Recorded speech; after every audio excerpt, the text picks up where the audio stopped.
तो मुर्शिद कामिल दाता रहबर शास्त नाम शाह मस्तान का ये जन्म महीना बेइंतहा खुशियां वो बख्शते हैं। हर किसी के चेहरे पे खुशी झलकती है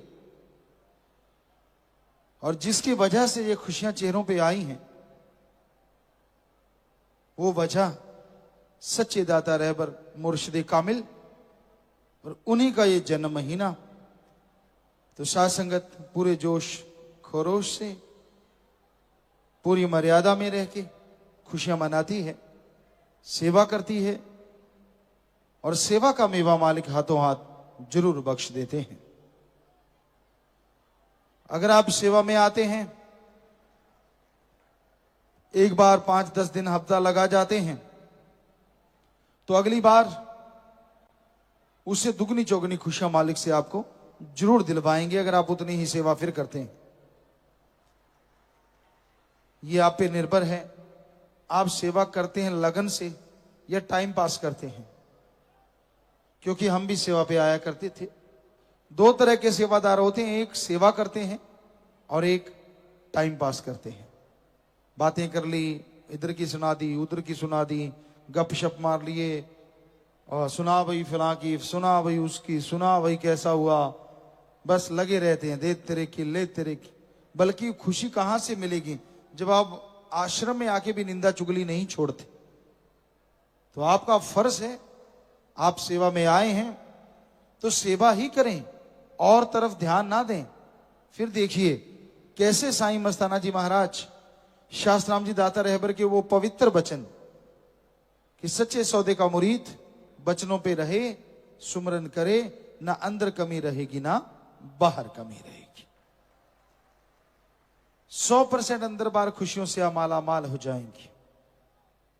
तो आप बचनों पे अमल किया करें, चला करें, कोई कमी नहीं रहती। अमल जो करते हैं वही झोलियां भरते हैं। दाता रहबर के बचनों पे अगर आप अमल कर लो, संतों के पास कोई जादू टोना नहीं होता, संतों के पास कोई अलग से करिश्मा नहीं होता। जो संतों के वचन मान के अमल कर लेते हैं उन्हें कदम कदम पे करिश्मे होने शुरू हो जाते हैं। संतों के वचनों में ऐसा क्या जादू होता है, क्यों माने कोई? संत जो बात कहते हैं वो बात अल्लाह वाहिगुरु ओम हरि गौड़ खुदा ईश्वर संतों से कहलवाते हैं, इसलिए वो वचन होते हैं। संतों की बात वचन नहीं होती क्योंकि वो मालिक से जुड़े होते हैं। अब माइक, आप सोचो कि ये माइक की बात है, माइक तो चुप है, ये तो कुछ नहीं करता, अगर इसको ऐसे करेंगे तो बोलेगा, बोलेंगे तो बोलेगा। तो वैसे ही संत पीर फकीर माइक की तरह होते हैं। अल्लाह वाहिगुरु राम गौड़ खुदा रब जैसा ख्याल देता है वैसा वो बोलते रहते हैं। जैसी में आवे खसम की बाणी तैसड़ा करी ज्ञान बिला लो। जैसा मालिक ख्याल देता है, जैसा विचार देता है, वैसा संत वचन बोलते हैं। उनको किसी एक से, दो से, चार से कोई ईर्ष्या, कोई नफरत, कोई द्वेष द्वेष नहीं होता। उनका काम सबको सच के राह पे चलाना होता है। काम वासना, क्रोध, लोभ, मोह, अहंकार, मन माया, इन सातों के जाल से बचाना होता है। इंसान इन सातों के चक्रव्यूह में फंसा है। काम वासना, बहुत सारे लोग कामी कीड़े बन गए हैं। भोग विलास के अलावा उन्हें दुनिया में ना कोई काम धंधा, ना कोई कर्म करना, सारा टाइम दिन रात विषय विकार, माँ हो, बहन हो, बेटी हो, बाप हो, बेटा हो, कोई भी बुरा हाल है इस दौर में, बुरा हाल है इस युग में। तो ऐसे दौर में लोग गंदगी के कीड़े बन के रह गए। और दूसरा है क्रोध। जब गुस्सा आता है आदमी चंडाल होता है। कभी वो शीशा देखे तो शायद खुद भी डर जाए, बुरा हाल होता है। क्योंकि क्रोध चंडाल का रूप है। सामने फिर जो मर्जी आ जाए उसका आकाज करता है, उसको बुरा बोलता है और बाद में उस बुरे के लिए पछताता रहता है। तो क्रोध इस तरह से खत्म करता है श्वासों को। मोह ममता, जब आदमी मोह ममता में पड़ जाता है, उसे अपने पराये की यही सार रहती है कि मेरे मेरे हैं, बाकी सब पराये हैं। मोह ममता में डूबे लोग इनडायरेक्टली, अप्रत्यक्ष में अपने बच्चों का ही अकाज करते हैं, क्योंकि वो उनके बुरे को भी बुरा नहीं कहते, और वो आदमी बुराइयां कर करके एक दिन बुरा इंसान बन जाता है। फिर है लोभ लालच। लोभ है सर्व पाप का बाप। लोभ लालच यहां आ जाता है, बाकी के पाप अपने आप जुड़ते चले जाते हैं। लोभ लालच आने से आदमी बुद्धिहीन, विवेकहीन हो जाता है। उसका एक ही ख्याल होता है, पैसा कमा लूं, ज्यादा कमाऊं, सामने वाला मरे खपे, कुछ भी हो, कुछ लेना देना नहीं है। तो इसलिए लोभ लालच भी भयानक बीमारी है। फिर है अहंकार, ऊंचे धर्म का, ऊंची जात का, राज पहुंच का, किसी गुण का, मेरे में गुण है, ताकत का, खूबसूरती का, बच्चों का।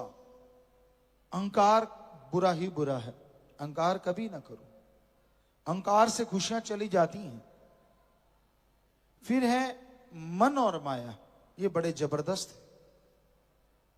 आदमी बैठता कहीं और है, दिखता कुछ और है, और अंदर प्रोग्राम कोई और ही चल रहा होता। मन बड़ा जालिम है।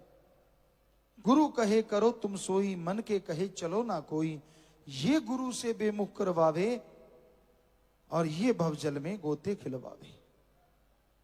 गुरु कहे करो तुम सोई, और गुरु क्या कहता है? मन को रोकने के दो तरीके हैं। तन मन धन से जोर से सेवा करो, सेवा के साथ साथ सुमन करो, तो मन काबू आने लगेगा। या एकांत में बैठो, सुन समाधि में जाओ, ध्यान यहां जमाओ, 10वां द्वार खुलेगा, नूरी स्वरूप के दर्शन होंगे, तो मन रुक सकता है, वरना मन नहीं किसी का रुका कभी भी। पलक पलक मन और, एक पलक झपकी आपके विचार कुछ और थे, अगली पलक झपकी विचार कुछ और। पर मन की चाल को पहचानो। मन है बना ड्राइवर हर एक प्राणी का, बेपरवाह जी ने फरमाया। गाड़ी अपने आप चलती है क्या? नहीं चलती। हालांकि नए युग में हो सकता है अपने आप चलने वाली गाड़ियां आ जाएं, लेकिन उनको भी बनाने वाला इंसान है। सेंसर ऑपरेटेड हो सकती हैं, कोई भी कंप्यूटराइज्ड हो सकती हैं, या आदमी रहित अगर रॉकेट बन सकते हैं तो गाड़ियां क्यों नहीं बन सकती? फ्यूचर में ऐसा संभव है, ये सब कुछ आ सकता है, लेकिन बनाया तो इंसान नहीं है। पर आज के दौर की बात करें तो गाड़ी अपने आप चलती है क्या? नहीं चलती। तो उसको चलाने के लिए ड्राइवर बैठता है, स्टार्ट करता है, जिधर चाहे ले जाता है। तो वैसे आपका शरीर, आपका जिस्म गाड़ी है, और मन ड्राइवर बना हुआ है, जिधर चाहता है ले जाता है। ये पलक झपकी कुछ और, ये पलक झपकी कुछ और एक ही और है भाई, और की और ही आती रहती है विचार, और की और ही ख्यालात। पीर फकीर की बात अच्छी नहीं लगती। तो मन से लड़ो, तन मन धन से सेवा करो और सुमन करो। फिर है माया। माया के दो रूप हैं, एक प्रत्यक्ष एक अप्रत्यक्ष। प्रत्यक्ष तो आप जानते ही हैं, स्त्री के लिए पुरुष और पुरुष के लिए स्त्री कई बार माया का रूप धारण कर लेते हैं। धन दौलत, जमीन जायदाद, कोठियां, बंगले, बगीचे, हीरे मोती, सोना चांदी, ये सब प्रत्यक्ष में दिखने वाले माया के रूप हैं। अप्रत्यक्ष, दुनिया में जो सच है वो झूठ लगता है, और जो झूठ है वो सच लगता है। दुनिया में सच क्या है? अल्लाह, वाहिगुरु, राम, गौड़, खुदा, रब, और उसकी भक्ति, वो एक ऐसा सच है। सच था, सच है, सच रहेगा। लेकिन आदमी सोचता है ये तो झूठ है। और झूठ क्या है? मालिक की भक्ति और मालिक को छोड़ के उसके संत पीर फकीर को छोड़ के दुनिया में जो कुछ भी नजर आता है सब झूठ है, बदल जाने वाला है। तो वो आदमी को अच्छा लगता है, मेरा है, अपना बना लूं, ये कर लूं, वो कर लूं, ये मांग लूं। भगवान के पास भी जाता है तो उसको भी चूना लगाने की सोचता है। 1 दे के लाख ले लूं, 5 दे के 10 लाख ले लूं, 25 का दे के लड्डू, 1 लड्डू दे के बाकी तो खुद रगड़ने, खुद रगड़ भी जाऊं और भगवान से ले भी लूं। तो हर जगह चतुर चालाक बन रहा है इंसान और भूल रहा है ये दिमाग उसी की देन है। और तेरे जैसे अरबों खरबों के दिमाग जिसने बनाए हैं, क्या तू उसे अपने दिमाग से बुद्धू बना सकता है? सवाल ही पैदा नहीं होता, हो ही नहीं सकता। पर माया के खेल निराले हैं। आंखों पे पर्दा डाल देती, कानों पे मोहरें लगा देती और मन अंदर से भड़काता। और वही अच्छा लगता है जो मन बताता है, आत्म माया दिखाती है। तो इन सभी से, सातों से, काम वासना क्रोध लोभ मोह अहंकार मन माया से अगर आप जीतना चाहते हैं, तन मन धन से सेवा करो, संतों के वचन सुन के दृढ़ यकीन करके सुमरण करो, यकीन मानो आप इन सातों से जीत जाएंगे और मालिक के नूरी स्वरूप के दर्शन कण कण में, जर्रे जर्रे में नजर जरूर आएंगे।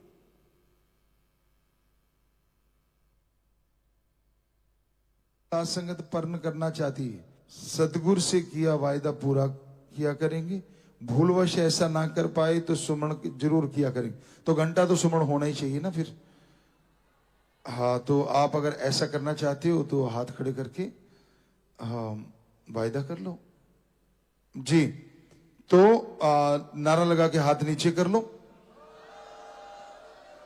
और मालिक रहमत करे कि ऐसा भूल से भी कभी ना हो और बल्कि मालिक उस सुमन में भी आपको नजारे दिखाए। आशीर्वाद। धन धन सतगुरु तेरा ही आशा। सभी साध संगत जी से निवेदन है कि मेरा चैनल जरूर सब्सक्राइब करें जी। धन धन सतगुरु तेरा ही आसरा।